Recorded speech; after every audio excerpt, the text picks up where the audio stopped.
हाँ, मैं जाऊंगा और उससे जरूर बात करूंगा। पर पापा, मुझे उनकी बातों से ऐसे लगा कि उन्हें अपने दौलत पर बहुत घमंड है। नहीं रवि, ऐसा नहीं है। मैं राजेश्वर को अच्छी तरह से जानता हूँ। जितना वो पैसे से अमीर है उतना दिल से भी अमीर है। फिर उन्होंने मुझसे रूखेपन से क्यों बात की? तुमने उन्हें बताया नहीं होगा कि तुम मेरे क्या हो। अब मैं उन्हें बताऊंगा तुम मेरे लय पालक बेटे हो। वो कभी इनकार नहीं करेगा। शेठ जी, शेठ जी, शेठ जी। अश्विनी, नमस्कार। बहुत खुश नजर आ रहे हो। बात क्या है? बस यूं ही सोच रहा था, चलाया। अब देखिए ना सेठ जी, आपकी बेटी शादी के काबिल हो चुकी है। अब ये वो जुदाई है जिसका सदमा आपको बर्दाश्त करना पड़ेगा।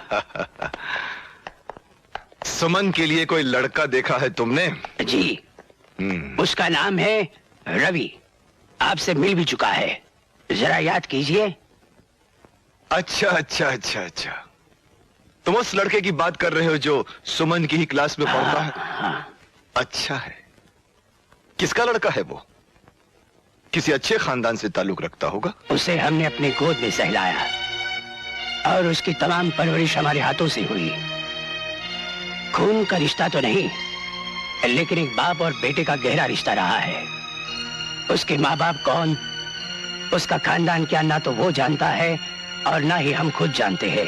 ओह, तो यूं कहो कि वो लावारिस है। ये तो आप कह सकते हैं, हम नहीं। मेरी बहन को जवां मौत देने वाला भी एक लावारिस ही रहा है अश्विनी। तब से मुझे लावारिस लोगों से नफरत और दुश्मनी है। ये जानते हुए भी तुम ये रिश्ता लेकर मेरे पास चले आए। वो बड़ा नेक लड़का है, उसमें दिए हुए हमारे संस्कार हैं। मुझे अपने उसूलों से समझौता करने के लिए मजबूर मत करो। ये तुम हो अश्विनी जो मैंने बर्दाश्त कर लिया है, क्योंकि मैं बरसों पहले तुम्हारे किए गए एहसान के नीचे दबा हुआ, और शायद उसी एहसान की याद दिलाने के लिए तुमने आज ये जुर्रत की है। बोलो, तुम्हें उस एहसान की क्या कीमत चाहिए? कीमत? हम अमीर ना सही सेठ जी, लेकिन एहसान के सौदागर नहीं हैं। बदनसीबी के आपकी समझ पर दौलत का काला पर्दा पड़ गया है। इस अंधेरे में कुछ लोग तो रस्सी को सांप और कुछ लोग सांप को रस्सी समझ बैठते हैं। मैं किसी अंधेरे में नहीं हूं अश्विनी, बल्कि तुमने अपनी दोस्ती का भ्रम देकर आज तक मुझे अंधेरे में रखा है। हमारे बेगरज दोस्ती पर ये गलीज धब्बा मत लगाइए सेठ जी। मैं सच्चाई से पर्दा उठा रहा हूं, और सच ये है अश्विनी कि तुम्हारी नियत में खोट है, वरना 18 साल के बाद ही तुम यहां क्यों आए? इससे पहले इस शहर की ओर मुड़कर क्यों नहीं देखा? दरअसल तुम 18 साल तक फसल के पकने का इंतजार करते रहे, और जब फसल पककर तैयार हो गई तो किसी जमींदार की तरह लगान वसूल करने तुम यहां चले आए। बोलो बोलो अश्विनी, क्या चाहिए तुम्हें? कितनी कीमत चाहिए तुम्हें उस हरामजादे को मेरी सुमन से दूर रखने के लिए? ये गाली तुमने हमें दी है, रवि को नहीं दी राजेश्वर। ओह, तो सेठ जी से राजेश्वर पर तुम आ ही गए।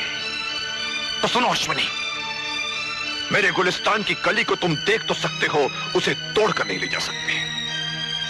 एक नजर अपने आप पे डालो और फिर अपने पैरों पर घूमकर मेरे बंगले को देखो और मुझे बताओ, क्या इसी दिन के लिए मैंने अपने सुमन को हर दुख हर तकलीफ से दूर रखा कि किसी भिखमंगे लावारिस के हाथों उसे सौंप दूं, ताकि वो मेरी दौलत को नाजायज रास्ते पर लुटा दे, ताकि सुमन का भी वही हाल हो जो मेरी बहन का हुआ था? नहीं अश्विनी, नहीं।